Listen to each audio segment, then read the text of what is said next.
Bien, hola a todos, gracias por estar acá, bienvenidos. Doy la bienvenida también a los que nos escuchan vía streaming. Mi nombre es Carolina Inver, nutricionista de acá de Clínica Alemana Sport, parte del equipo de nutrición deportiva. Y hoy día me pidieron que les hablara un poco de la alimentación previa a la maratón y después de la maratón. Como modo de introducción podemos decir que la alimentación es sumamente importante para el rendimiento deportivo y forma parte crucial de la preparación de los deportistas. Me va a ayudar a soportar entrenamientos fuertes, intensos, continuos y a la vez me va a ayudar a la recuperación entre las sesiones de entrenamiento y después de los entrenamientos. Además me ayuda a evitar riesgo de lesión, fatiga, favorece la adaptación al entrenamiento y la reparación de los tejidos. Y la clave en todo esto es conseguir la cantidad adecuada de energía que me permita entrenar y a la vez estar saludable y sentirme bien. Por supuesto que los hidratos de carbono son un nutriente clave, son la principal fuente energética del músculo en actividad, pero también lo son las proteínas, las vitaminas, los minerales, las grasas y el agua. Dentro de los objetivos de alimentación tenemos varios cuando hablamos de deporte. Mantener el estado nutricional, ¿no es cierto?, satisfacer necesidades energéticas, mejorar la recuperación, evitar ayunos prolongados. No es bueno entrenar ni con sensación de hambre ni con hipoglicemia, porque eso me disminuye la concentración, me puede generar fatiga y debilidad, por lo tanto puedo ocasionar una lesión. Asegurar adecuados depósitos de glucógeno muscular y triglicéridos intramusculares, fuentes energéticas, asegurar adecuada hidratación, prevenir la fatiga y la lesión. Estos últimos aspectos son los que yo voy a enfocarme de ahora en adelante. Entonces, para asegurar adecuados depósitos de glucógeno y triglicéridos, evidentemente, que me van a aportar energía cuando yo hago actividad, necesito alimentarme.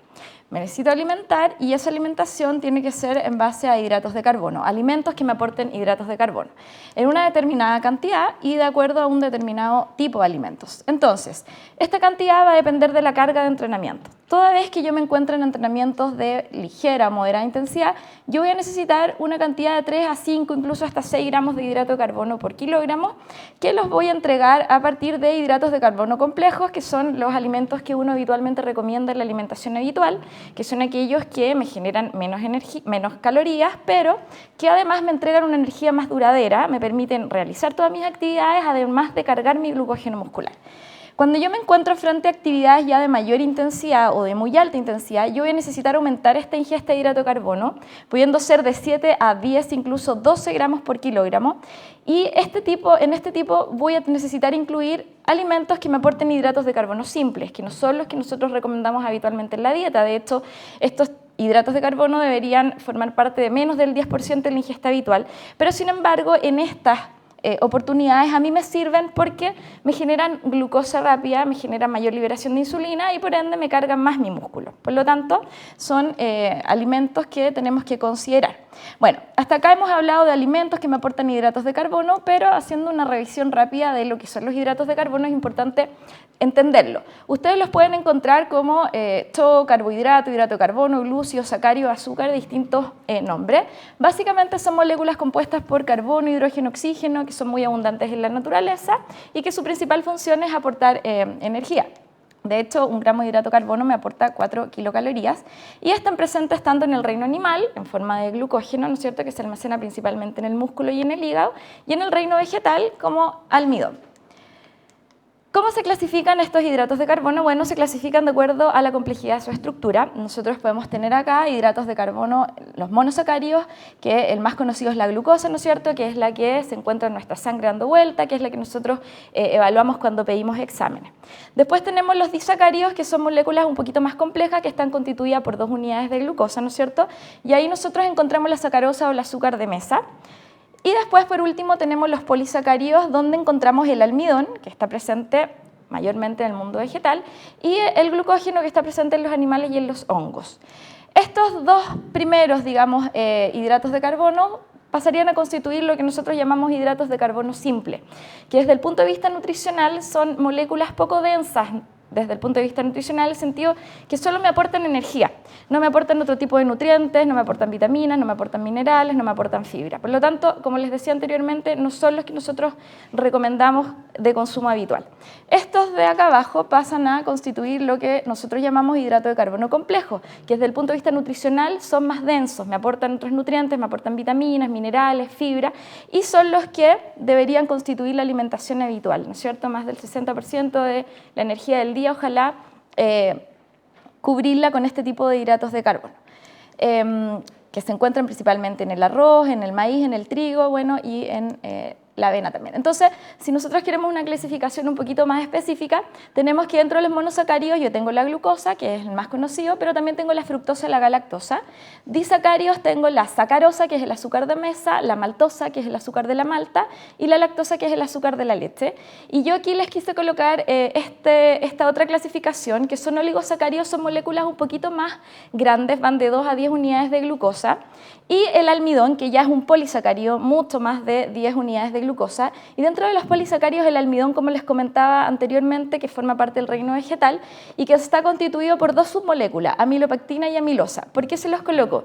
Porque maltosa dextrina y amilopectina, si bien es cierto nosotros pudiésemos clasificarlos como hidrato de carbono complejo porque son moléculas más grandes, son moléculas que se comportan como hidrato de carbono simple y son importantes en el área de la nutrición deportiva porque la mayor parte de los suplementos que ustedes ingieren, ya sean los cargadores de hidrato de carbono, los carboloader o las geles, están constituidos por maltodextrina y la mayor parte de los carboloader son a base de amilopectina, que la gracia que tienen es que son de fácil digestibilidad, en el fondo les brindan glucosa de manera rápida y al tener yo glucosa de manera rápida tengo más insulina y de esta manera cargo más. Incluso tienen una digestibilidad mucho mayor a la fructosa y a la galactosa. Lo vamos a ver en un momento más. Entonces, ¿dónde se encuentran? Bueno, los carbohidratos simples, entonces el azúcar de mesa, en la miel, en los lácteos, ¿no es cierto?, en las frutas, y los hidratos de carbono complejo, entonces en los vegetales, ¿no es cierto?, los cereales integrales y en las frutas también.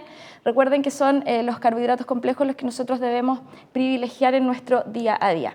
¿Dónde se almacenan en el organismo? Bueno, tenemos una pequeña cantidad dando vueltas por la sangre, ¿no es cierto?, en forma de glucosa, pero la principal fuente de reserva son los músculos y el hígado. Y como ustedes pueden ver, nosotros no tenemos grandes reservas de carbohidratos, ¿cierto? Dependiendo del entrenamiento y de la ingesta de hidrato de carbono que yo tenga, yo voy a almacenar en mis músculos y también voy a almacenar una pequeña cantidad en el hígado que me va a permitir aportar para periodos de ayunos prolongados. Entonces, en comparación con las grasas, evidentemente que los hidratos de carbono son una reserva limitada.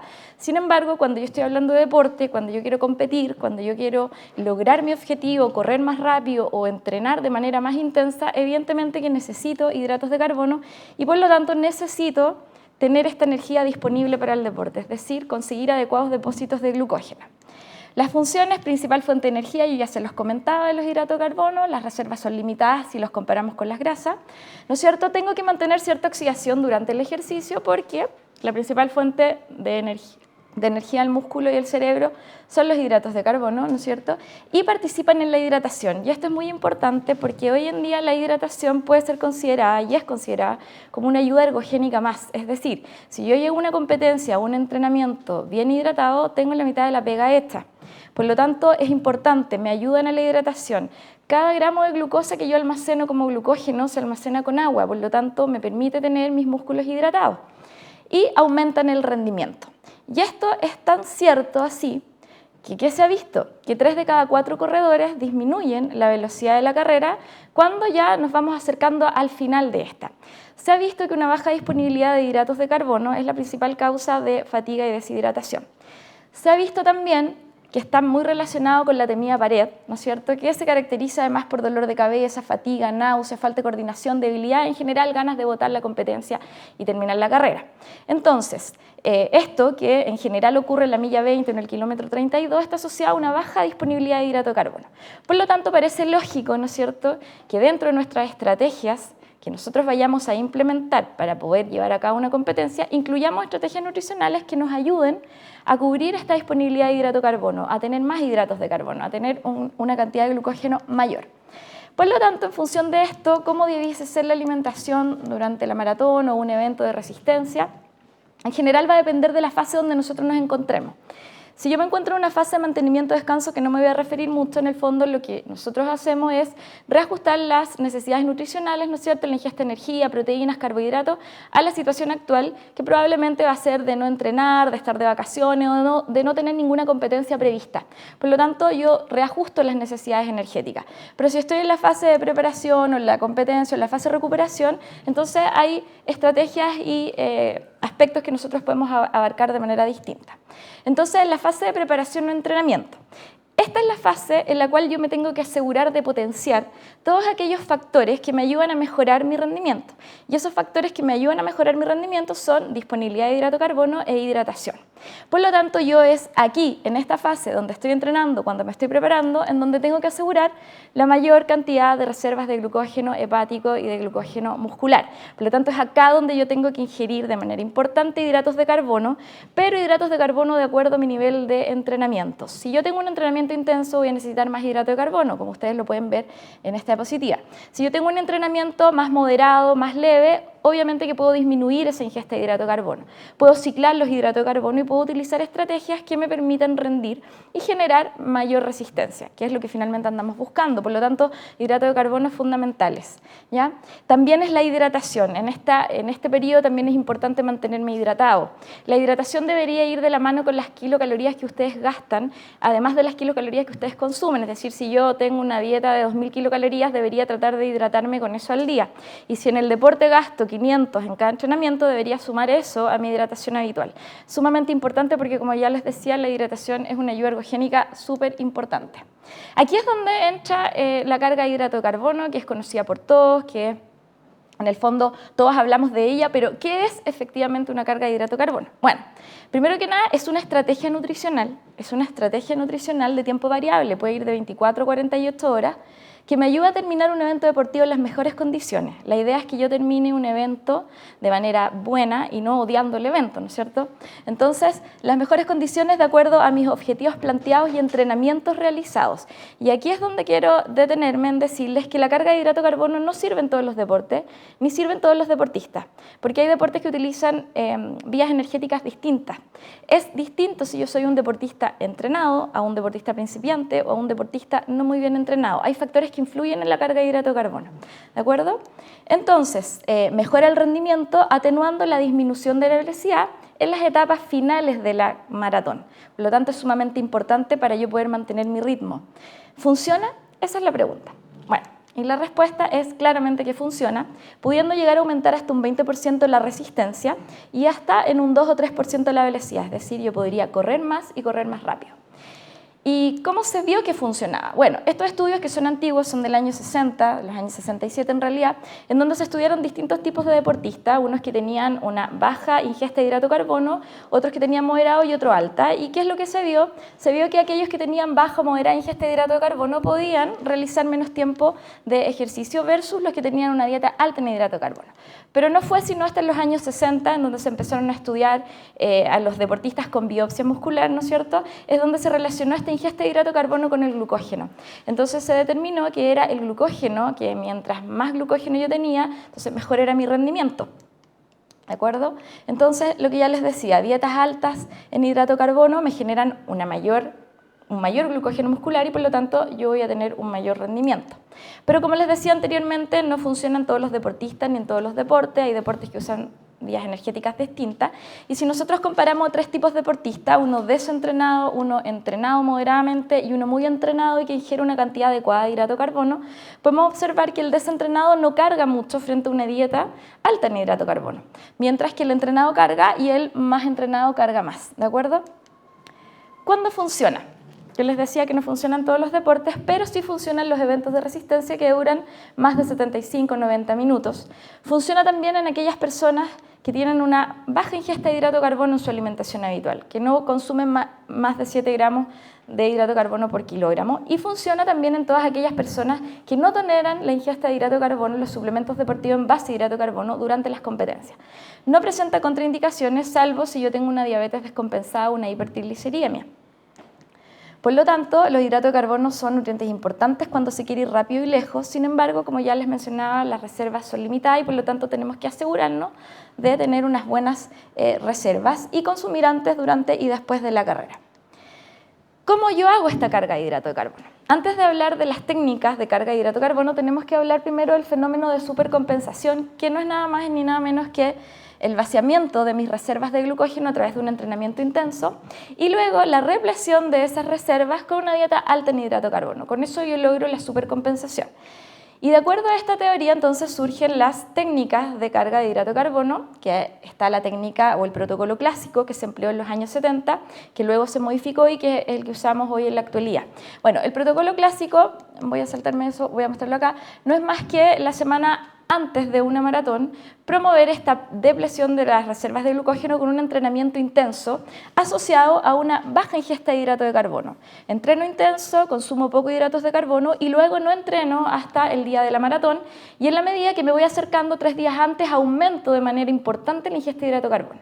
Esto generó varias complicaciones. Primero, entrenar de manera intensa el primer día con baja disponibilidad de hidrato de carbono genera fatiga, irritabilidad, dolor muscular, por lo tanto me impide evidentemente entrenar bien. Segundo, consumir muchos hidratos de carbono, atiborrarse con hidrato de carbono 3 días antes de la competencia, además del aumento de peso que es inevitable, así que no se asusten porque van a aumentar 1 o 2 kilos con carga de hidrato de carbono, lo cual pasa después de la maratón, así que no habría problema.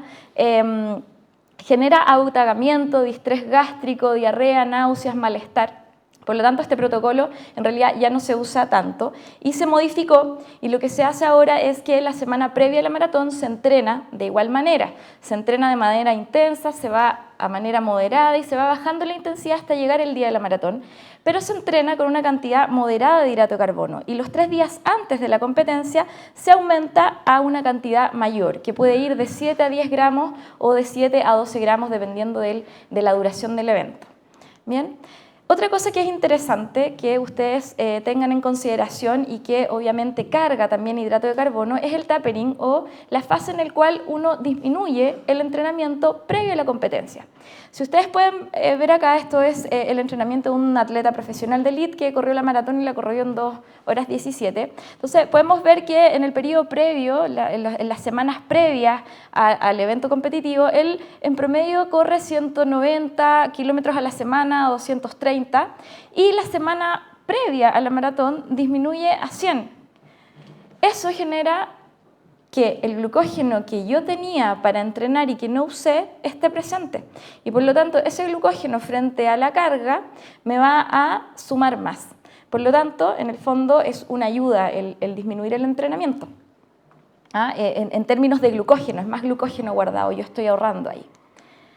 Entonces, como modo de resumen, evento de resistencia de más de 90 minutos. Estamos hablando de un triatlón olímpico, de un Ironman, de una maratón, de una caminata olímpica de más de 50 kilómetros, de un trail running, de una natación de aguas abiertas de más de 25 kilómetros, ¿no es cierto? En donde yo voy a aumentar días previos, 36 a 48 horas antes, la ingesta de hidrato de carbono, tratando de acercarme a 10 a 12 gramos. Se van a dar cuenta que esto es bastante hidrato de carbono, por lo tanto hay que buscar la dosis que sea tolerable para el deportista, ¿no es cierto? ¿Qué tengo que preocuparme? De dar más hidrato de carbono, por lo tanto tengo que bajar la fibra, tengo que bajar las proteínas, incluso pudiera bajarlas al mínimo, y tengo que bajar la grasa, ¿bien? Y preocuparme obviamente de la hidratación. En eventos de resistencia de menos de 90 minutos, en donde yo he visto personalmente a muchos deportistas atiborrarse de tallarines el día anterior o de kilos de arroz, no es tan necesario si yo he hecho las cosas bien. No es tan necesario, eso lo digo porque no todos somos iguales, pero en eventos de resistencia, por ejemplo, en un triatlón de distancia sprint, yo necesito 3 días de carga para un triatlón de distancia sprint si he hecho las cosas bien. Por lo tanto, ahí yo necesitaría 24 horas, para una media maratón también necesitaría 24 horas, para un nado de a lo mejor 1000 hasta 5 kilómetros también podría necesitar una carga previa, ¿de acuerdo? Entonces 24 horas antes yo voy a generar una carga con 7 a 10 gramos de hidrato de carbono acompañado con el adecuado tapering, que es cuando uno va disminuyendo el entrenamiento, ¿no es cierto? Ojo, que les decía yo, el hidrato de carbono se almacena con agua, por lo tanto es inevitable que uno aumente 1, 2, incluso hasta 3 kilos. Por lo tanto, hay que hacerlo, hay que probarlo antes, hay que probarlo en los entrenamientos, porque no es agradable llegar a correr o competir con 2 o 3 kilos más. Yo tengo que estar preparado a lo que significa este aumento de peso para la competencia.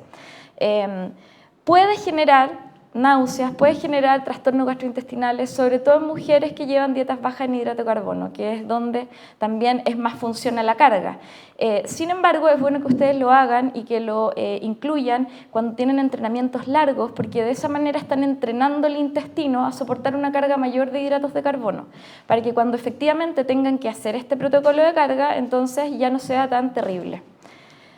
¿Cómo lograr una carga? Bueno, no era la diapositiva o la imagen que yo quería mostrar, pero imaginemos que eso es pan integral con huevo y jamón de pavo cocido, ¿no es cierto? ¿Cómo yo logro aumentar hidratos de carbono? Porque básicamente es aumentar hidrato de carbono, disminuir proteína, disminuir fibra, ¿no es cierto? Entonces, yo puedo cambiar el pan por un cereal integral azucarado, puedo agregar algo de leche y puedo agregar plátano, que es un alimento que me aporta más hidratos de carbono, que me carga. Puedo agregar un jugo natural de fruta y puedo agregar un pan no integral con Nutella y más plátano. Ese sería un ejemplo de un desayuno. Sustituir alimentos. Puedo sustituir también en el almuerzo. Supongamos que lo de allá es un trozo de pollo con mucha ensalada verde, espinaca, rúcula, pepino, etc. y con una porción moderada de arroz. ¿Cómo yo logro aumentar eso? Tengo que sacar la fibra, por lo tanto voy a reemplazar, ¿no es cierto?, dando un plato de pasta y voy a cambiar las verduras por verduras cocidas, como unos tomates o tomates cherry en este caso, y voy a adicionar además un vaso de jugo natural de fruta. Entonces, de esa manera, sin tanta comida, sin tanto que tener que comer, voy a estar cargando y voy a estar entregando más hidratos de carbono con un mínimo aporte de fibra, grasa y proteínas. Por ejemplo, una deportista mujer, en general las mujeres tienden a consumir dietas bajas en hidrato de carbono, menos de 6 gramos por kilogramo al día, por lo tanto, cuando estamos hablando de una mujer y necesitamos hacer carga, inevitablemente vamos a tener que comer más veces en el día. Si en general hacemos 4 comidas al día, podemos estar hablando de 6 o incluso hasta 8. Acá, por ejemplo, en el ejemplo, implica también aumentar 2.588 kilocalorías al día, por eso inevitablemente es el aumento de peso. 7 gramos de hidrato de carbono al día, lo que significa que son prácticamente casi 410 gramos de hidrato de carbono. Entonces, en el desayuno yo voy a incluir alimentos, entonces, que me aporten hidratos de carbono complejos, como la avena, ¿no es cierto?, que me aporta fibra, el plátano, pero también puedo incluir miel y puedo incluir fruta que me aporta azúcar más concentrada, como los dátiles. Entonces, sin tener que dar un volumen tan grande de comida, yo puedo, en el fondo, entregar más hidrato de carbono. Voy a tener que hacer una merienda, que básicamente es otro desayuno con tostadas. Ahí dice pan integral, pero la verdad es que va a depender de la persona. Si ustedes han probado el pan integral y no les produce ningún tipo de molestia, podrían seguir usándolo. Sin embargo, en el fondo, si mi intención es cargar más y yo no he hecho las cosas bien los días previos, entonces debería cambiar a pan blanco con miel, o ahí también cubre la mantequilla de maní, la Nutella, ¿no es cierto? En el almuerzo, básicamente lo que hay que hacer es sacar la fibra, por lo tanto sacar las verduras crudas y entregarlas más en base a cremas o verduras cocidas o verduras grilladas, y el carbohidrato que más me cargue, que para muchos es la pasta, pero no es tan así como les voy a mostrar en las diapositivas anteriores. Bueno, también tenemos un deportista hombre. En el fondo, en los hombres es más fácil entregar más comidas porque pueden tolerar volúmenes más grandes, por lo tanto, en el fondo también van a tener que comer más, ¿no es cierto? Van a tener que probablemente realizar una ingesta previa al entrenamiento para lograr cubrir el requerimiento. ¿De acuerdo? Piensen que los 2 o 3 días antes, yo comiendo un poco antes de un entrenamiento de hidrato de carbono, no voy a lograr mejorar mi fitness, netamente es por un tema de carga, ¿de acuerdo? Entonces voy a hacer una ingesta previa, voy a tener un desayuno, voy a incluir más fruta, voy a incluir avena, voy a incluir miel, voy a incluir mermelada, dulce membrillo, alimentos con hidrato de carbono más simples que probablemente no los como en mi día a día, pero en esta oportunidad sí me van a servir para poder cargar, ¿de acuerdo? ¿Cómo debería ser la cena del día anterior? Lo que yo les decía, no hay que atiborrarse, o sea, así no debería ser. No hay que atiborrarse con el plato de pasta o con la papa o con el arroz en general. Primero que nada hay que tratar de pensar también que mucho de lo que yo ingiera en las 12 horas anteriores me va a acompañar probablemente las horas que yo me demore en el evento. Así que tener cuidado con mi capacidad gástrica, con mi tolerancia. Asegúrense de comer lo correcto. Cenar temprano, 2 a 3 horas antes de dormir, para poder dormir mejor, para poder realizar bien el proceso de digestión, ¿no es cierto? Idealmente evitar las grasas, o sea, si yo quiero acompañar con un poco de queso rallado lo puedo hacer, pero idealmente no adicionar más salsas a la comida. Y muy importante, si estoy compitiendo fuera de mi país, buscar un restaurante, probar la comida, ver qué voy a comer para no llevarme sorpresa esa noche, digamos. ¿Bien? No hacer nada que no haya probado antes. Entonces, aquí es donde yo quiero desmitificar un poco, o más que nada aportarles con algo. ¿Qué alimentos cargan más? Bueno, si estamos hablando desde cargar glucógeno muscular, todos los alimentos que me aporten hidrato de carbono cargan, ¿de acuerdo? Por lo tanto, yo puedo incluir en mi alimentación habitual papa, soufflé, etcétera, yuca, batata, zapallo, camote. Hoy en día en la industria alimentaria en el mundo vegetal tenemos bastantes alimentos que nos permiten cargar bastante bien, como es el zapallo camote, el zapallo espagueti, la papa dulce, la papa soufflé. Por lo tanto, tenemos bastante, digamos, disponibilidad. Sin embargo, si nosotros estamos en la semana previa y queremos, en el fondo, privilegiar la carga de hidratos de carbono con hidratos de carbono complejo, el arroz, en este orden, carga más que la papa y la papa carga más que los fideos.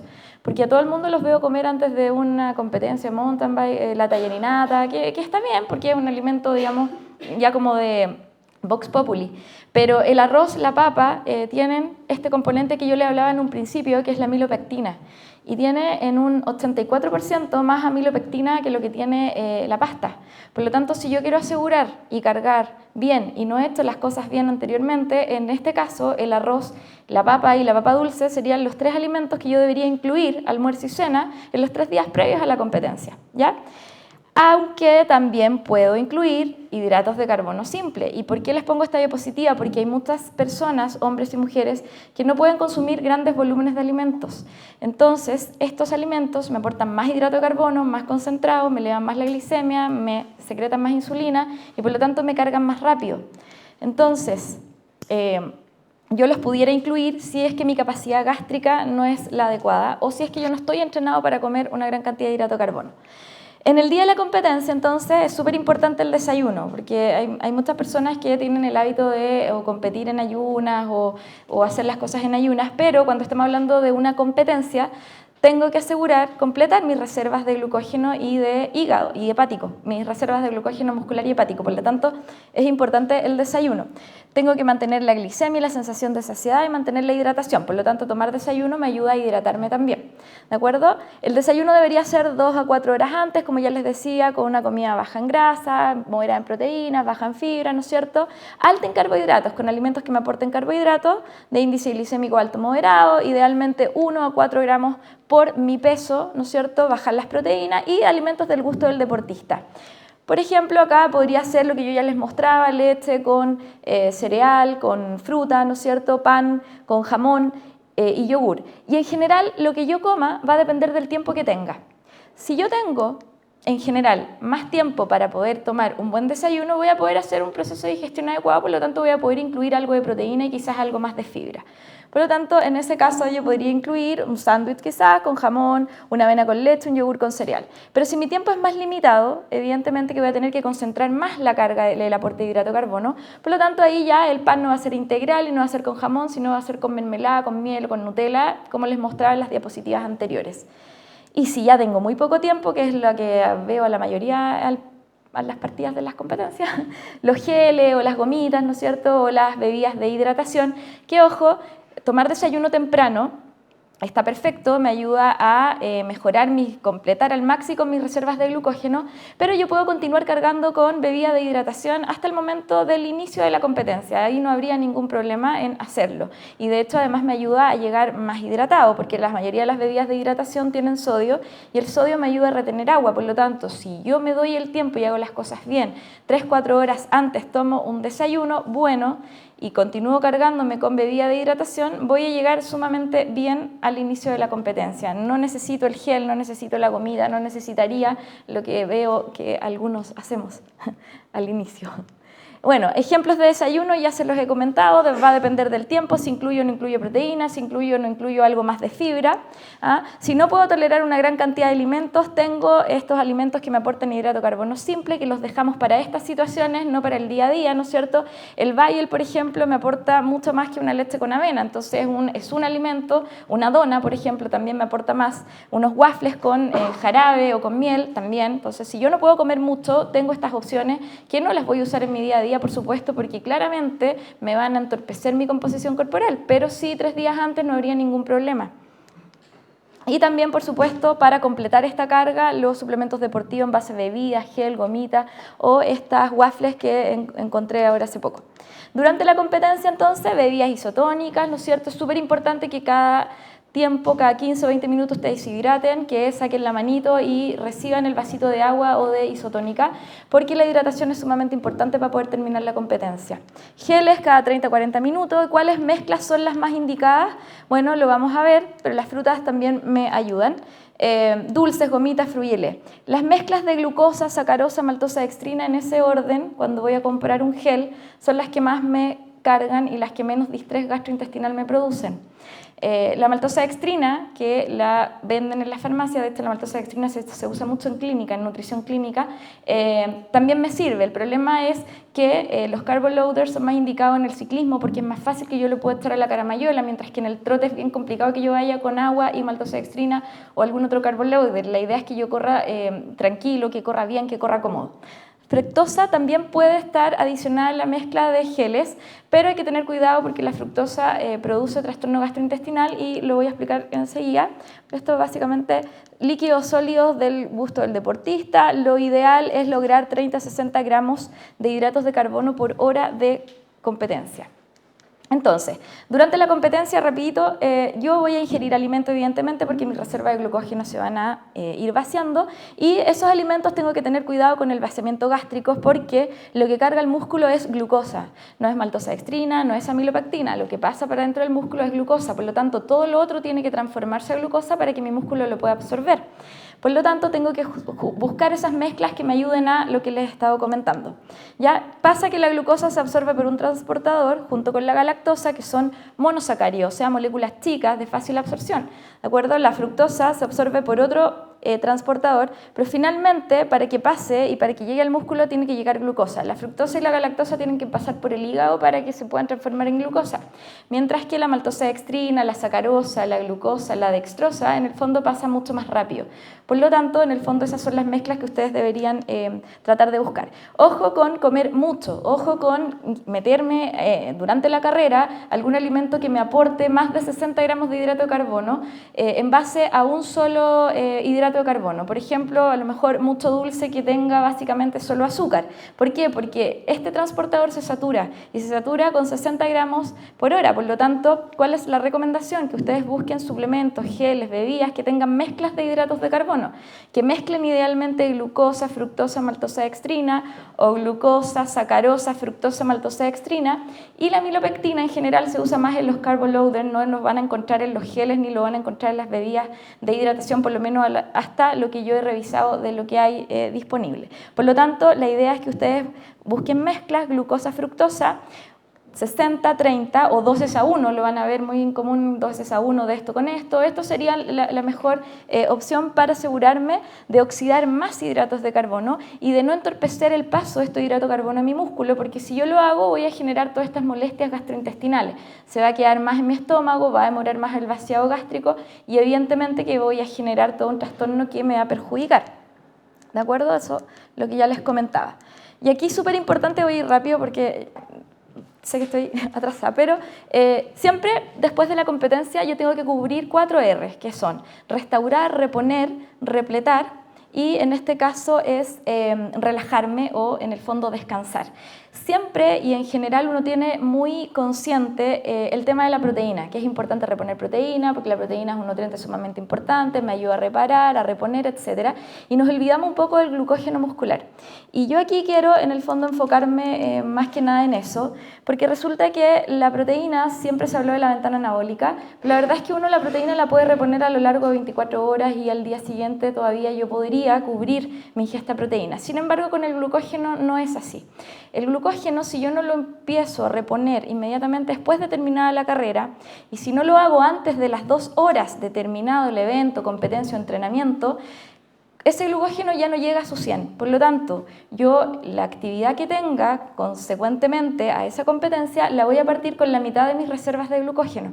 Entonces es sumamente importante, terminado una competencia, si usted quiere reponer la proteína con la leche, con el yogur, con el batido, está perfecto, pero no se olvide también que hay que reponer el glucógeno y ya con un plátano grande yo ya tengo más o menos 1 gramo o 1 gramo y algo de hidrato de carbono por peso, que es lo que se recomienda. Ojalá antes de las 2 horas después de terminado el evento, ¿ya? Y luego tratar de continuar recargando y ahí cubre bastante bien la bebida de hidratación hasta llegar a la próxima comida en la cual yo ya voy a tener un aporte de hidrato de carbono más importante, ¿ya? También, como ustedes quieran reponer, da lo mismo, están las barritas deportivas, están las frutas de alto índice glicémico, los geles, ¿no es cierto?, etcétera. Pero es importante que lo tengan presente. Y en relación a la proteína, eso lo tenemos súper claro, que es importante reponerla, pero que más que una ventana anabólica es un túnel y yo tengo todo el término de ese día para poder reponerla. La dosis adecuada idealmente va de los 20 a 40 gramos de proteína, mientras más grupos musculares yo haya trabajado, evidentemente que tengo que acercarme ojalá a la cantidad mayor. Todas estas opciones de alimento cubren, incluido el batido, ¿no es cierto? Así que por lo tanto yo tengo varias formas de poder cubrir eso. Si yo quiero enfocarme en el batido, buscar un batido que me aporte una buena cantidad de leucina, que tenga aminoácidos esenciales, que declare ingredientes, que no tenga aminospicking o adición de otros aminoácidos que en el fondo inflan un poco el valor de la proteína, pero que finalmente no te entrega lo que tu músculo necesita. Y en relación a restaurar el balance hidroelectrolítico es súper importante reponer las pérdidas que ustedes hayan tenido en la competencia. Si yo soy una persona que suda mucho, debería tener claro cuánto pierdo en una competencia, porque lo probé antes en un entrenamiento. Me pesé antes, me pesé después y sé que pierdo 1 litro, 1,5 o 2. Si ese es el caso, que 2 litros estamos hablando ya de una pérdida importante, es importante que ustedes lo repongan durante ese día, ¿de acuerdo? Porque en el fondo la deshidratación es un factor para el desarrollo de lesiones, ¿ah? Así que es importante que ustedes repongan lo que pierden, con bebidas que ojalá me aporten glucosa, así repongo el glucógeno, y que ojalá tengan sodio. La mayoría de las bebidas de hidratación tiene, porque el sodio, como yo les comentaba en un principio, me ayuda a retener líquido. Y promover el descanso es sumamente importante. Entonces, yo tengo que reponer hidrato de carbono, reponer proteína, reponer agua y electrolitos, y evidentemente que relajarme y descansar y darle tiempo a mi cuerpo para que se recupere. Entonces, si queremos un resumen rápido, es semana previa, evidentemente tengo que aumentar la ingesta de hidrato de carbono, ¿no es cierto? Tiene que ser un aumento paulatino que va en concordancia con la disminución del entrenamiento. Tengo que hidratarme, tengo que generar una buena carga antes de la competencia, tomar un buen desayuno, tengo que hidratarme durante la competencia y usar algún suplemento deportivo como gel o bebida de hidratación cada 45 o 60 minutos. Si el deporte o la competencia dura menos de 1 hora, no siempre es necesario el gel o la bebida o la barrita. Así que ahí tener cuidado con eso. Y después de la competencia, lo que ya les decía, reponer estas 4R que son fundamentales para que ustedes puedan evitar lesiones, evitar enfermedad y obviamente que seguir entrenando y seguir haciendo lo que les guste. Muchas gracias. Y le voy a dar el pase al tiro a Rodrigo, que nos va a hablar de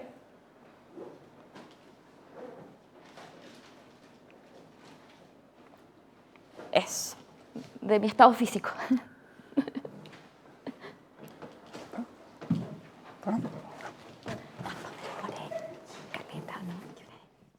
Hola, buenas tardes. Mucho gusto. Soy Rodrigo Venegas, kinesiólogo de Alemán Sport. Bueno, se me ha encomendado comentarles algo en esta charla acerca de cómo recupero mi físico post-maratón, después de haber corrido los 42 kilómetros, ¿ya? Principalmente les voy a hablar un poco acerca de qué debo hacer post-maratón, tanto en la fase inicial como un poco más avanzado en el tiempo, algunos tips, algunos detalles que hay que ser cuidadosos, y también algunos métodos o herramientas que nos permiten actualmente cómo acelerar esa recuperación o cómo facilitar nuestra recuperación. Se habla mucho de que hay que entrenar, hay que correr, ¿cierto? Pero el entrenamiento no es solo correr, hay que recuperarse para poder correr mejor. Eso es clave del éxito, o sea, debemos recuperarnos bien para poder volver a nuestro entrenamiento y rendir al máximo en un próximo evento, ¿ya? Bien, lo primero que tenemos que tener claro y a modo de recordatorio, que no sé si todos lo sabemos, es qué significa correr un maratón, los 42 kilómetros con 195 metros, ¿ya? Podemos demorarnos entre 2 a 6 horas en promedio, 2 horas los atletas elite. El tope máximo, según la IAF, está establecido que en 6 horas se cortan los tiempos y ya no se puede permitir el acceso de los corredores al portal de meta por registro, ¿ya? Entonces, la mayoría de los corredores están entre las 3 horas y media y 5 horas aproximadamente. Eso es lo que se demora un corredor en llegar a la meta, ¿ya? Entonces, es un ejercicio de mediana intensidad o incluso de alta intensidad, dependiendo del kilómetro en el que vaya. Y si yo no estoy bien preparado para eso, vamos a tener problemas, como dijo Carolina, en el kilómetro 32 con el famoso muro, ¿ya? Entonces, algunos datos importantes. En un maratón damos 30.000 pasos o más. Ese cálculo ahí está hecho como si nos demoráramos 3 horas en correr a una cadencia, es decir, a pasos por minuto de 170. ¿Okay? Entonces, la mayoría, si nos demoramos más de 3 horas, y si corremos un poquito mayor cadencia, son hasta 40 y tantos mil pasos, 50.000 pasos, ¿okay? Que se dan probablemente durante una mañana. Lo que significa eso en cuanto a impacto para nuestras articulaciones es demasiado elevado. Tenemos ahí un dato que es la fuerza de reacción, que el valor es entre 1,5 a 3 veces nuestro peso corporal. Eso es por paso. ¿Okay? Entonces, y eso puede variar dependiendo del tipo de pisada que tengo, como estoy haciendo el primer apoyo en el contacto de mi pie con el piso, si estoy taloneando mucho, si estoy apoyando el metatarso, puede aumentar o disminuir. ¿Okay? Es por eso que los tiempos de recuperación, en general se habla que deben ser por lo menos mínimo 2 semanas en que idealmente se recomienda que yo no realice trabajo de impacto o trote en un atleta ya con más desarrollo, o hasta 5 semanas, incluso 6 semanas en personas de nivel amateur.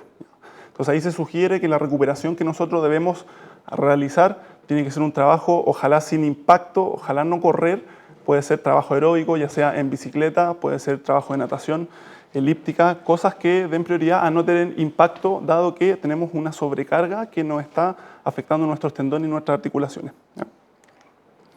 Debemos tener claro también el concepto de lo que significa recuperación. ¿Okay? Es el proceso de restauración multifacético, tanto psicológico como fisiológico. Es decir, debemos volver a nuestro estado basal, a nuestros niveles de normalidad, ¿ya? En relación al tiempo. Y en caso de que el estado de recuperación sea alterado por factores externos e internos, se desarrollará la fatiga. ¿Okay? Y ahí viene el temito sobreentrenamiento. Es decir, debemos cuidarnos para no sobreentrenarnos. ¿Okay?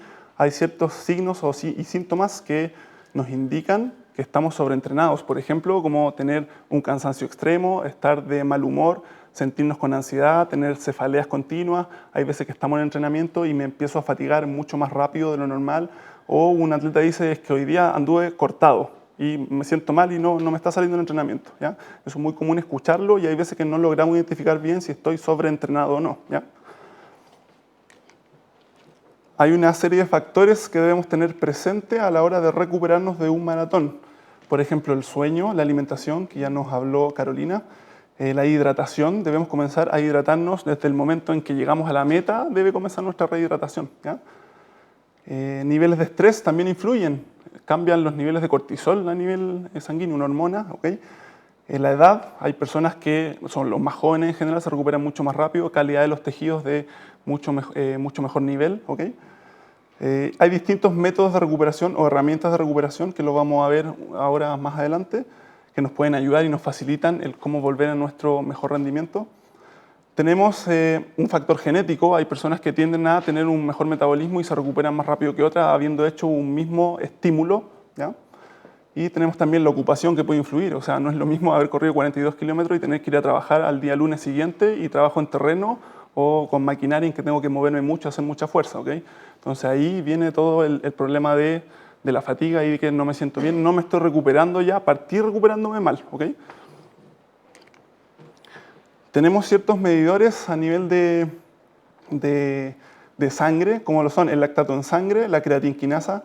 Esta es una enzima que me refleja cuánto daño muscular yo he tenido luego de un evento deportivo. Es un marcador de tipo más agudo que refleja en general los últimos 3 días de actividad física. Tenemos otros como nitrógeno en ureico, nitrógeno en urea. Es un marcador de tipo más crónico que nos va indicando si estoy sobreentrenado o no. Es decir, cómo me estoy recuperando, cómo estoy actualmente en mi nivel de entrenamiento y de recuperabilidad. ¿Ya? Entonces estos se hacen con exámenes de sangre en su mayoría. Nos permiten tener una visión de cómo está el deportista para ver si está capacitado o no, eventualmente para seguir entrenando, o si efectivamente requiere tomarse una pausa, tomar más medidas de recuperación como parte de su entrenamiento. Un estudio que refleja, midieron indicador creatinquinasa, es la CK, ese valor que está ahí, previo al maratón, nivel de 176 es la media en corredores, post maratón aumenta a 453. Mioglobina de igual manera de 45, previo al maratón 952 microgramos por litro. ¿Okay? La glucosa igual. ¿Okay? Entonces, todos estos valores nos están indicando que el deportista se está fatigando, es decir, estoy rompiendo fibra muscular a medida que estoy desarrollando el evento deportivo. ¿Ok? Entonces, posterior al evento deportivo, necesito ver cómo están mis niveles, en qué estado quedaron mis articulaciones, mis músculos, cómo estoy para eventualmente poder rendir o no ante un nuevo evento deportivo que se aproxima. ¿Qué debemos hacer post-maratón? En una fase inmediata, yo puse ahí glicemia, temperatura y presión arterial. Esto es como lo principal que debemos tener presente. Glicemia son los niveles de azúcar en nuestra sangre. Temperatura, debemos cuidar mucho de que no nos dé un golpe de calor, es decir, que nuestra temperatura corporal aumente sobre 40 grados Celsius, que eso va directamente relacionado con nuestra fatiga, con cómo estuvieron las condiciones ambientales de ese evento. No es lo mismo correr en Maratón de Santiago terminando con 27 grados Celsius aproximadamente, como fue el año pasado, a, por ejemplo, a nivel local, Maratón de Viña, que hace 2 años estuvo garuando en la mañana, hacía frío y había viento. Entonces la gente llegaba a la meta y daba frío. Había que abrigarse inmediatamente para evitar los cambios de temperatura. ¿Okay? Y debemos ver nuestros niveles de presión arterial. Tiende a haber una baja en los niveles de presión arterial producto de la deshidratación. Perdemos líquido de nuestro cuerpo y a nivel de signos que nos demuestran si estamos con una presión arterial baja o hipotensos, podemos tener sensación de mareo, sensación de visión borrosa, sensación de mucha fatiga, cansancio, estoy a veces desorientado, ¿okay? Que eso se relaciona también con un golpe de calor. ¿Okay? Entonces, lo principal es comenzar a recuperarnos de esas 3 cosas. ¿Cómo lo hacemos? Lo primero es continuar caminando, no parar brusco, es decir, yo llego a la meta de un maratón, debo seguir caminando, recuperando, volviendo a la calma, logrando que baje mi frecuencia cardíaca. ¿Okay? Muchas veces nuestros músculos llegan muy contracturados cuando yo cruzo la línea de meta y la mayoría de los corredores que lo han dado todos los 42 kilómetros cruzan la meta y vienen los calambres inmediatamente y no se pueden mover más.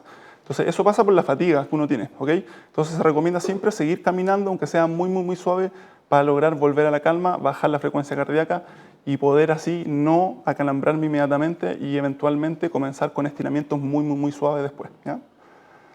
Abrigarme, cambiarme de ropa, buscar sombra en caso de que haya mucho calor, debo evitar los cambios de temperatura, nuestro sistema inmune disminuye luego de haber hecho un esfuerzo de esa magnitud. Entonces estoy más propenso a que cualquier cambio de temperatura me afecte más y pueda tomar cualquier virus, algún virus que ingrese en mi cuerpo, entonces puedo verme afectado rápidamente porque mi sistema inmune está deficitario. ¿Okay? Estiramientos suaves, últimos estudios dicen que ya ni siquiera es necesario elongar post-maratón, o sea, han demostrado que si yo corro un maratón, es tanto el nivel de rompimiento de las fibras musculares que si llego y elongo inmediatamente, lo que voy a hacer solamente es romper más fibras musculares. Entonces favorezco más el desarrollo de la inflamación del proceso inflamatorio agudo. Por lo tanto, lo que hay que hacer es, continúo caminando, vuelvo a la calma, eventualmente hago estiramientos, pero esos estiramientos deben ser muy suaves. Los músculos llegan con un tono aumentado. El tono es el nivel de contracción basal que tenemos en nuestros músculos. Como estoy fatigado, entonces llego muy contracturado. Si yo llego a la meta y empiezo a elongar bruscamente o muy fuertemente o rápidamente, entonces puedo generar un desgarro muscular, producto de que el tono está muy aumentado, estoy muy contracturado. El corredor dice estoy muy apretado, quedé apretado ahora, llegué, estoy pero apretadísimo, ¿okay? Le duelen las piernas, siente dolor. Frío local, vamos a ver ahora más adelante lo que dice la evidencia respecto a poner frío local. ¿Han visto estas fotos que uno se mete en unas piscinitas con hielo? ¿Okay? Y eso recupera los niveles de dolor, favorece el disminuir el proceso inflamatorio agudo que hay en ese momento y nos recuperamos de manera más rápida. ¿Ya? Y comenzar con la rehidratación desde el momento en que cruzamos la meta. ¿Okay? Ahora viene una gráfica. Estos colores hay veces que los pegan en los baños de los lugares de entrenamiento para que los atletas cuando van a hacer su orina miren esto. Entonces lo ideal que se recomienda es que yo debo comenzar a hidratarme inmediatamente para lograr que el color de mi orina esté, ojalá, en los 3 primeros números. ¿Okay? Idealmente en el número 1, es decir, mi orina debe volver a estar lo más clara posible. Es un indicador de que me rehidraté correctamente y que no estoy deshidratado. Si tengo una orina muy amarilla, un color muy café o fuerte, ya lisianamente el número 8 está café oscuro, eso significa que estoy con un nivel de deshidratación muy grande. ¿Okay? Entonces, debo ingerir líquido rápidamente para recuperar los niveles de hidratación. Esta es la manera más simple de cómo saber si estoy bien hidratado o no. ¿Okay? Tratar de que la orina se aclare posterior al evento lo más rápido posible. ¿Ya? Algunos métodos que se están ocupando actualmente para recuperarnos posterior a una gran actividad deportiva como lo es un maratón. Ahí ven algunas fotos. Esa pistolita que está ahí, que está muy de moda, se llama Hypervolt. Ahí está el nombre. ¿Ya? Entonces eso genera como un golpeteo, una especie de masaje mecánico, ¿ok? Que es automático. Entonces yo la paso solamente y me va haciendo una especie de automasaje sobre la musculatura, ¿ya? Tenemos también los denominados foam roll, los rollitos, esos que están ahí, que también se usan mucho para soltar los músculos después. Y tenemos otros que son categorizados como de presoterapia, que son esos 3 que están ahí al centro, ¿ok? Ese que está ahí en la foto se llama Normatec, que lo que genera es, a través de una manguera, está conectado a la corriente eléctrica, empieza a ingresar aire a presión, esas botas que uno se pone en la extremidad inferior se van inflando a poco, comienza a inflarse a nivel más distal, cerca del pie, va subiendo el aire arriba y termina inflándose arriba, luego se desinfla completa y comienza de nuevo a inflarse desde los pies, la rodilla, hasta el muslo arriba. Entonces eso favorece el retorno venoso, favorece que barramos nuestras sustancias algógenas, es decir, los desechos metabólicos, ¿ok? Hay otros. Por ejemplo, el Game Ready es parecida a esta, pero la diferencia es que en vez de tirar solamente aire, tira agua muy helada. Tiene un receptor al lado que está con agua aproximadamente entre 3 y 5 grados Celsius, ¿ok? Entonces va ingresando agua a presión, se va inflando y además tiene el efecto de crioterapia, es decir, de frío local, ¿ya? Entonces la sensación es mucho mejor, disminuye más el nivel de dolor en los deportistas y se siente que se hace una especie de masaje en la extremidad inferior. Es muy agradable para los deportistas, gusta mucho eso actualmente en cuanto a recuperación, porque el deportista de verdad siente que se está recuperando muy rápido, o sea, siente que el dolor disminuye muy rápidamente, ¿ya? Otros métodos para facilitar la recuperación, la masoterapia, clave. ¿Quién no ha llegado a la meta de un evento deportivo y va a ponerse a la fila inmediatamente para que le hagan un masaje, ¿no es cierto? Eso es muy bueno también, favorece que barramos nuestras sustancias de desecho metabólico, favorece un porcentaje de relajación en el deportista, que disminuye el tono muscular, disminuimos algunas contracturas, si bien no está muy recomendado un masaje descontracturante con mucha presión inmediatamente al llegar a la meta, sino que más bien de relajación y luego en una etapa más avanzada un masaje descontracturante para soltar nuestros músculos que van a estar muy apretados, ¿ya? Psicoterapia, clave. Alguien corre 42 kilómetros, llega a la meta y de un día para otro se encuentra con que ya no debe entrenar todos los días el salir a correr. Sí debo seguir entrenando todos los días, pero ¿qué cosa? La recuperación. Eso es lo que debo entrenar, por lo menos en las próximas 2 a 3 semanas que vienen, ¿ok? Y eso a veces, la mayoría, implica no salir a correr, implica a veces hacer ejercicio de baja intensidad, de muy pocas cargas y que no tenga impacto, ¿ya? Entonces el deportista siente que no está entrenando al no correr y se pone un poco ansioso y quiere solamente volver lo antes posible a correr. Entonces eso es lo que hay que evitar. Lo vimos, la fuerza de reacción del piso, o sea, mis tendones quedan muy machacados, por así decirlo, hay que recuperarlos, ¿ok? Tenemos otros métodos para facilitar la recuperación, como lo son las piscinas con hielo, efectos de frío-calor, hay veces que se mezcla, se llama baño de contraste, es decir, pongo frío e inmediatamente pongo calor, hago contraste de temperatura, ¿ya? El efecto de eso es que genero con el frío una vasoconstricción, es decir, aprieto mis vasos sanguíneos, se me contraen los músculos y luego con el calor vasodilato. Expando mis vasos sanguíneos, genero una especie de relajación muscular. Esa contracción y relajación de los músculos genera que aumente el retorno venoso y que vayamos limpiando nuestras sustancias que son desechos metabólicos, ¿ok? Actualmente también hace algunos años, bueno ya como hace 10 o 15 años salieron estas cámaras que son de nitrógeno condensado. Actualmente no se ocupa mucho, pero está subiendo también el uso en los deportistas. El deportista ingresa de cuerpo completo, solamente la cabeza queda afuera y tenemos ahí nitrógeno condensado. Eso está a una temperatura de entre 110 y 190 grados Celsius, bajo cero. Es decir, si yo meto la cabeza adentro, probablemente si estoy más de 2 minutos me muero inmediatamente. Entonces hay que tener mucho cuidado también con esto, ¿ya? Hay algunos estudios que han hecho, pero sin embargo no hay mucha evidencia que demuestre la efectividad. Sí hay mucho de que el deportista siente que disminuye sus niveles de dolor, siente como mucho relajación y se siente mejor después de eso, ¿ya? Pero vamos a ver pronto que en la evidencia hay ciertos resquemores acerca de esto, ¿ya? Hay mucho también de peligrosidad, ¿por qué? Porque esto puede ser bastante peligroso, siempre tiene que estar uno atento porque cualquier cosa que le pase a ese deportista, si llega a sumergirse un poco más, puede verse alterado su salud, ¿ok? Por la temperatura que alcanza esa máquina. Otros tipos de recuperación, dormir, igual de importante que entrenar y salir a correr, igual de importante que hacerme el masaje después, debo recuperar mis horas de sueño, debo dormir muy bien. Cuando yo duermo, activo ciertas hormonas que se secretan en nuestro cuerpo, por lo tanto es una de las mejores recuperaciones. El solo hecho de dormir y estar en un estado de reposo. Mi metabolismo disminuye bastante cuando duermo, por lo tanto me estoy recuperando muy rápidamente al dormir, ¿ok? Uso de corrientes, hay distintos tipos de corrientes, como la foto que vemos ahí. En general nosotros hacemos bastante eso en kinesiología. Hay unas corrientes que se llaman de tipo interferencial que generan contracciones musculares y relajaciones, que eso también ayuda a disminuir el proceso inflamatorio y a disminuir las contracturas musculares, ¿ya? Inmersión en agua fría. Bueno, esto es como, quédense con esta imagen en que el resumen, habían análisis en que establecían que en promedio las temperaturas que se usan van desde mayor a 10 grados Celsius hasta 10 a 15 grados Celsius, es decir, no más de 15 grados Celsius de estar la temperatura. Si yo me meto en una tina helada, por ejemplo, después de haber hecho un entrenamiento muy duro o una carrera, que sean cercanos a esa temperatura, y un tiempo que va entre los 1 y 15 minutos, ¿ok?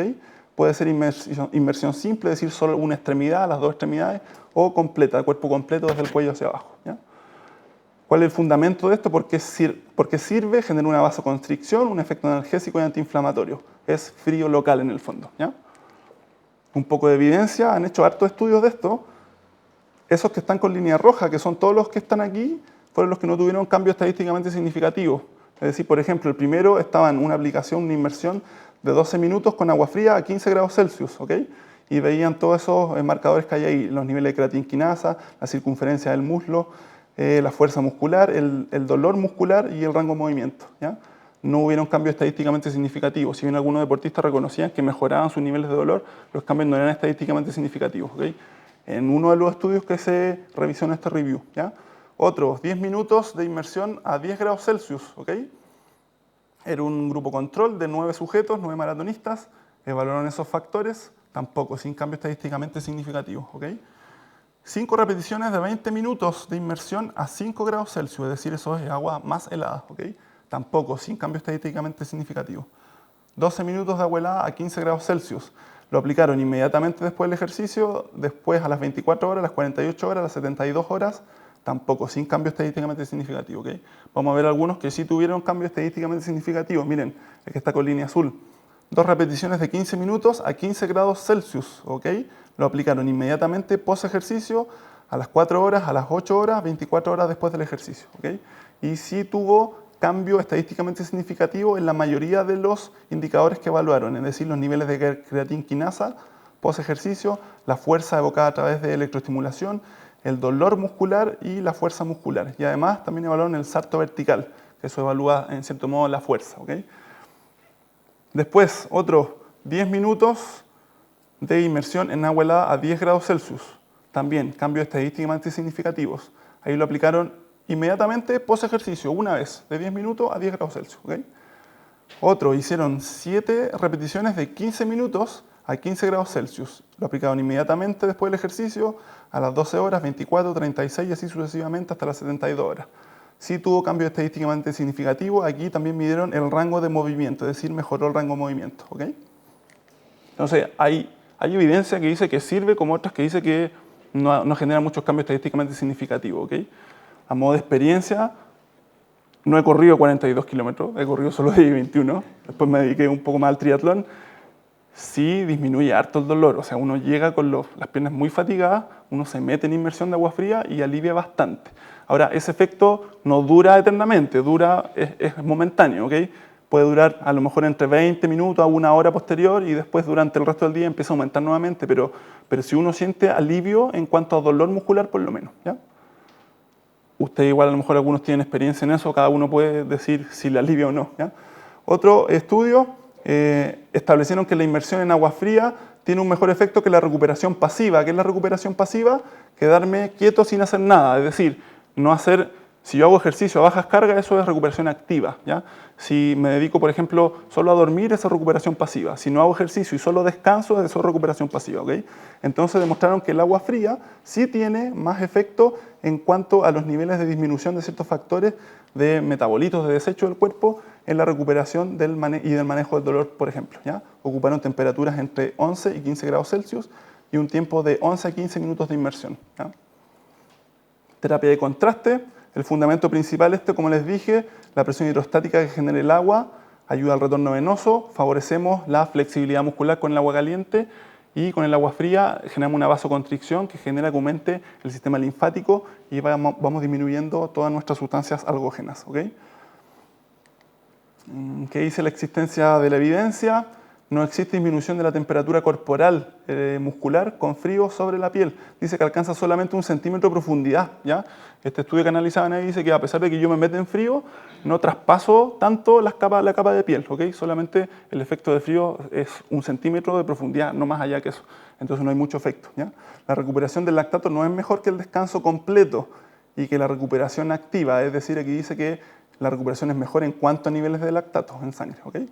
Aún no se prueba el efecto de remoción de desechos metabólicos y atletas refieren que los músculos están menos tensos y sí sienten una sensación de relajación al hacer terapia de inmersión con agua fría y con eventualmente agua caliente como son los baños de contraste, ¿ya? Compresión neumática, esto es lo que le hablaba al principio, ¿ya? ¿Cuál es el fundamento? Genera una compresión dinámica, es decir, voy apretando mi extremidad inferior en movimiento, lo que favorece el drenaje linfático, ¿ya? ¿Qué beneficios? Disminuye el proceso inflamatorio agudo que hay, aumentamos el flujo sanguíneo, aumenta el rango de movimiento, mejora el intercambio metabólico, ¿ok?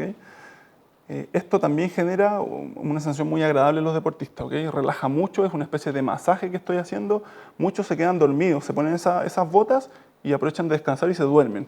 Y así también se recuperan más rápido porque están durmiendo a la vez, ¿ok? ¿Qué dice la evidencia? Normatec es uno de los tipos de botas de compresión neumática, ¿ok?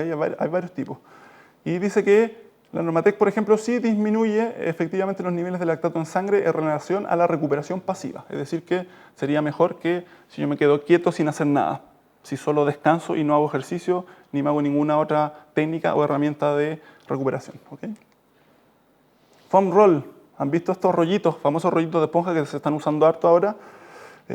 Hay muchos mecanorreceptores en la fascia. Lo que hacemos es, al hacer una presión con eso, una especie de automasaje, se activa específicamente el órgano tendinoso de Golgi, que genera una inhibición muscular, por lo tanto, se relaja la musculatura, por así decirlo en palabras simples, ¿ya? Entonces, en general, los beneficios que logramos son mejorar el movimiento entre las distintas capas de la fascia, hidratar el tejido, aumentar el flujo sanguíneo y la temperatura de nuestros músculos, libera adherencias o adhesiones faciales, y reduce cicatrices eventuales que pueden haber en los tejidos. Por ejemplo, pacientes que han tenido desgarros musculares, hacer mucho foam roll o ejercicio con el rollito ayuda para flexibilizar la cicatriz y que no quede muy adherida, ¿ya? Y se disminuye el tiempo de recuperación y mejora el rendimiento muscular, ¿okay? Vamos a ver un poco qué dice la evidencia. Este review analizó 9 estudios relevantes y lograron establecer que, por ejemplo, en 5 de 6 estudios que analizaban el ROM, que ROM es el rango de movimiento articular, ¿ok? Aumentaba previo al ejercicio, es decir, si yo hago rollito o foam roll antes de hacer ejercicio, favorezco que llegue con un mejor rango de movimiento a hacer la actividad deportiva, ¿ok? Algunos, solo 2 de 9, mejoraba el salto vertical, es decir, se relacionaba con una mejora en fuerza, mejora las propiedades contráctiles en 2 de 5 estudios, disminuye la rigidez articular en 3 de 5 estudios, y disminuye la sensación o percepción de fatiga y dolor post ejercicio. Eso en 3 de 3 estudios lo lograron establecer, ¿ya? En cuanto al rendimiento, sin cambios, en 8 estudios de 9, ¿ok? En cuanto al rendimiento, ¿ya? Ahí hay varios factores que podemos tener presentes, ¿ya? Después, recuperación activa, como les decía, ejercicios de baja carga, pocos volúmenes, pocos minutos, idealmente sin impacto, bicicleta, natación en general es como lo más recomendado, porque es lo que menos impacto tiene, ocupamos la flotabilidad, ocupamos la presión hidrostática, si nado en agua helada, mucho mejor porque estoy ocupando la crioterapia y el efecto del frío, ¿ya? Intensidad cercana a un 35% está recomendado, ¿ok? A lo más un 50% en deportistas de más avanzado nivel, ¿ya? Pero nunca debe superar eso. ¿Por qué? Porque lo que yo necesito es hacer un estímulo de ejercicio para que mis músculos se vayan recuperando y no aumentar mi fatiga muscular y caer en el sobreentrenamiento, ¿ok? ¿Qué dice la estadística? Este review analizaron un paper, dijeron que 3 de 7 estudios señala que la recuperación activa, es decir, ejercicio de baja intensidad, sí disminuye el dolor luego de los entrenamientos, ¿ok? Algunos señalan que efectivamente reduce los niveles de CK, de creatinquinasa, esta enzima que es un indicador de nuestro daño muscular, ¿ok? Y concluye resultados no significativos entre los estudios en relación a la disminución del dolor y al aumento de la fuerza, ¿ok? Y eso aplicado en 1 hora, en 24, 48, 72 horas por entrenamiento intenso, ¿ya? Sin recomendaciones concluyentes para este tipo de recuperación. Es como el resumen. Hay mucho de que sí sirve, otras cosas de que no sirve mucho, ¿ok? Electroestimulación, uso de corriente eléctrica. ¿Cuál es el fundamento para usar esto? Las contracciones que generan los músculos favorecen el flujo sanguíneo y podría, según el tipo de corriente que estoy colocando, hay muchos tipos de corrientes distintos, ¿ya? Podría generar un efecto analgésico también. ¿Qué beneficios? En general hay pocos estudios también que